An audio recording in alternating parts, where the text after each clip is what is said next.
Some of the most accurate treasure maps in American history led to nothing. Not because they were wrong, not because the treasure wasn't there, but because accuracy stopped mattering. Before we begin, if you enjoy calm, documentary-style stories about real treasure, forgotten searches, and the quiet consequences of history, consider liking the video and subscribing. It helps the channel more than you might think, and ensures these stories continue. Across the United States, there are treasure maps whose details match the land perfectly. Rivers line up, elevation matches, landmarks still exist. In some cases, modern GPS confirms that the locations are exact. The problem is not finding the place. The problem is what happened after it was found. According to historical records, many treasure seekers reached the precise locations described on old maps, only to discover that access, ownership, or conditions made recovery impossible. The map did its job. The system did not allow the next step. These are not legends about vague symbols or misread clues. These are cases where the information was correct, the destination was reached, and the treasure remained unreachable. In these stories, failure does not come from ignorance. It comes from limitation. For much of American history, a good map was power. During the 19th and early 20th centuries, treasure hunting relied heavily on local knowledge, hand-drawn charts, and personal records. A map that accurately marked a location could be more valuable than the treasure itself. According to contemporary accounts, many successful recoveries began with nothing more than a crude but reliable sketch. A bend in a river, a marked rock, a distance measured in footsteps. Maps connected memory to place. They allowed treasure seekers to return years later, confident that the land had not changed enough to erase what was hidden. In a landscape still lightly regulated, reaching the right spot often meant the work was already done. This belief shaped generations of searchers. Find the right map, and the rest would follow. But as land ownership hardened and regulation expanded, the relationship between maps and access began to change. Accurate information no longer guaranteed permission. Knowing where something was did not mean you were allowed to touch it. Later, historical analysis indicates that this shift caught many treasure seekers off guard. Their skills remained relevant. Their maps remained correct.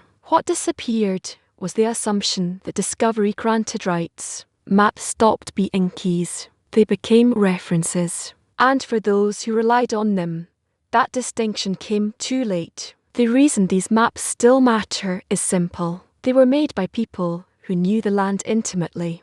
According to historical records, many of the most accurate treasure maps in the United States were not produced by professional cartographers. They were drawn by miners, soldiers, settlers, and traders, people whose survival depended on precision. These maps were not decorative. They were functional. Distances were measured by walking. Landmarks were chosen because they were permanent: rock formations, river bends, ridgelines, old trees. In some cases, coordinates were not written at all. Instead, directions were encoded in relationships between features. A creek that joined another at a specific angle. A hill that cast a shadow at a certain time of day. A trail that split and rejoined. Later historical analysis shows that many of these details still align with modern surveys. When overlaid on contemporary maps or satellite imagery, the correspondence is often exact. The problem was never interpretation. The problem was context. When these maps were created, land was fluid. Ownership was unclear. Enforcement was inconsistent. A correct location was often enough to justify action. That assumption did not survive. As decades passed, boundaries solidified. Titles were formalized. Protected areas expanded. Military zones were established. Private land was fenced, lobbed, or built over. The map stayed right. The land around it changed. Accuracy became irrelevant without access. And for many seekers, this was not immediately obvious. They trusted the map because the map had never failed them before. For treasure seekers following these maps, the moment of truth often arrived quietly. According to contemporary accounts, many described the same experience. The terrain matched perfectly, the landmarks aligned, measurements confirmed the spot. They had arrived, and then they stopped. Sometimes the reason was obvious. A fence cut across the land. A posted sign marked a boundary.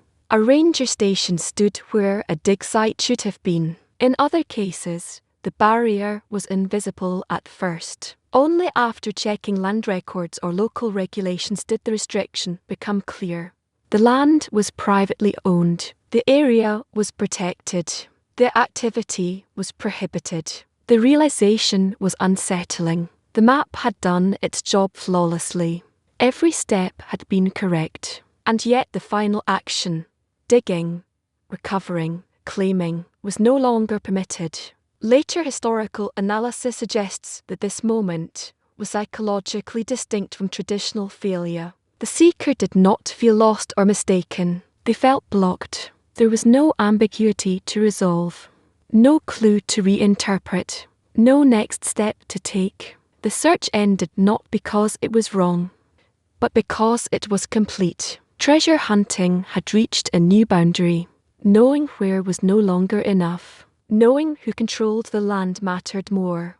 And that knowledge often came only after success. For most treasure seekers, the decisive question was no longer hidden underground. It stood on paper. According to historical records, the tightening of land ownership in the United States fundamentally altered the outcome of many treasure hunts. Areas that once felt open or undefined became clearly claimed by private owners, corporations, or the federal government. Ownership did not always appear obvious in the landscape. A valley could look untouched. A hillside could appear abandoned. A desert plain could feel empty. But legally, it was not. Land records told a different story. Deeds extended back decades. Boundaries followed survey lines rather than natural features.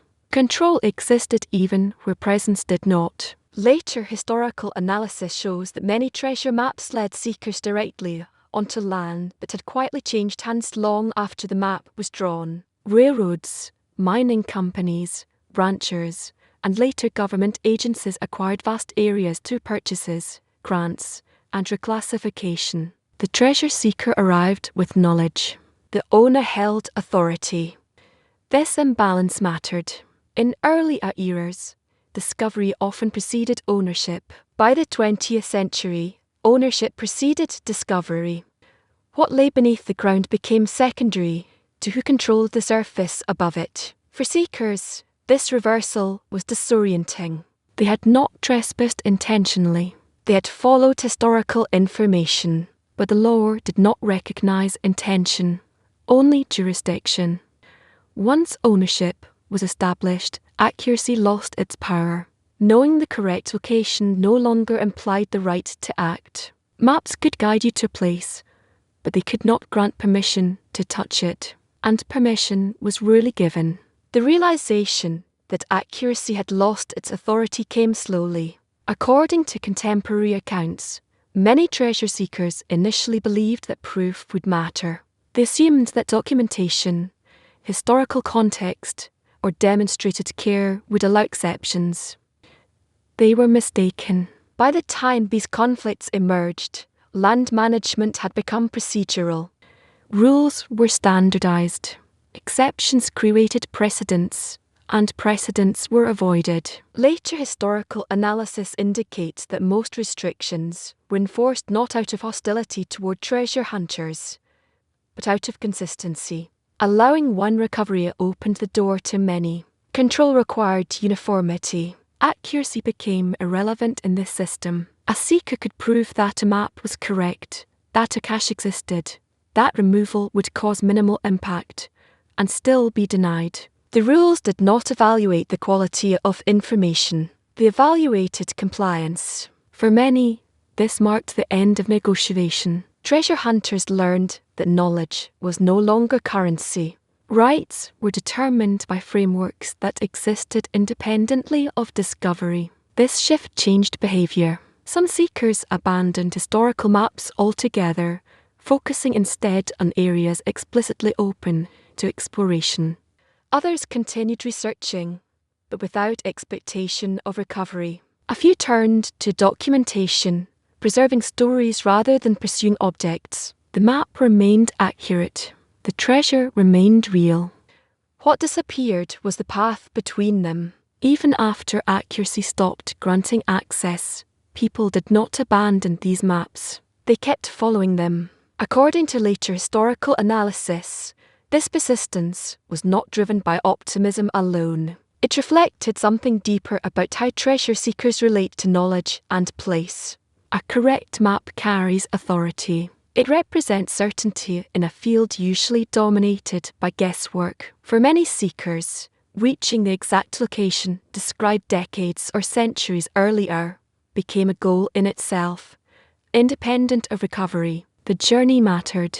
Following an accurate map allowed seekers to test the continuity between past and present. When landmarks aligned, when distances matched, when the land confirmed the record, it validated the mapmaker and the seeker alike. In these moments, accuracy became proof, not of ownership, but of understanding. Contemporary accounts describe seekers standing at the correct location, fully aware they could not dig, and feeling a strange satisfaction.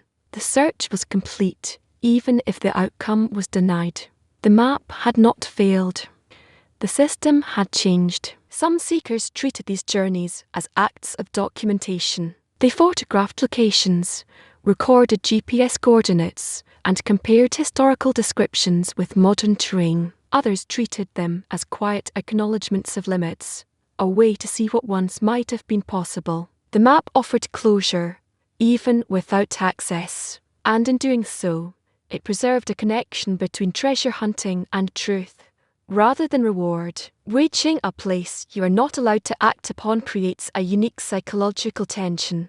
According to contemporary accounts, treasure seekers described this experience not as disappointment, but as suspension. The journey ended, but the narrative did not resolve. There was no failure to correct, no mistake to fix, no next clue to follow. The seeker arrived at certainty and had nowhere to go from there. Later historical analysis suggests that this type of ending alters how people think about effort and outcome. Traditional treasure hunting relies on uncertainty. You accept risk because success might follow. In these cases, uncertainty disappears. The treasure exists. The map is correct. The limitation is final. This clarity removes hope and replaces it with acceptance. For some, that acceptance felt heavy. The idea that knowledge could reach its limit without producing change challenged long-held assumptions about merit and reward. For others, it was grounding. It reframed treasure hunting as an act of alignment rather than acquisition. The value shifted from extraction to understanding, from possession to presence. Standing at the correct location became an end in itself. The seeker no longer asked, "How do I take this?" They asked, "What does it mean that this is here and cannot be touched?" That question lingered longer than any failed dig. When a treasure cannot be recovered, it does not simply disappear from history. It changes status. According to historical records and later analysis, many treasures identified by accurate maps entered a kind of administrative afterlife. They were acknowledged in archives, referenced in surveys, and occasionally noted in land assessments, without ever becoming active resources. They became known without being used. In some cases, authorities were fully aware of what lay beneath restricted land. Reports existed. Estimates were made. The presence of value was not a secret. What mattered was timing. Extraction might have been possible earlier. It might become possible later. But in the present moment, it was incompatible with the land's designated purpose. As decades passed, these treasures settled into permanence. They were no longer lost. They were no longer hidden. They were simply inactive. This status insulated them from the cycles that usually define treasure. There were no rushes, no collapses, no myths inflated by failure. Without action, there was little narrative pressure.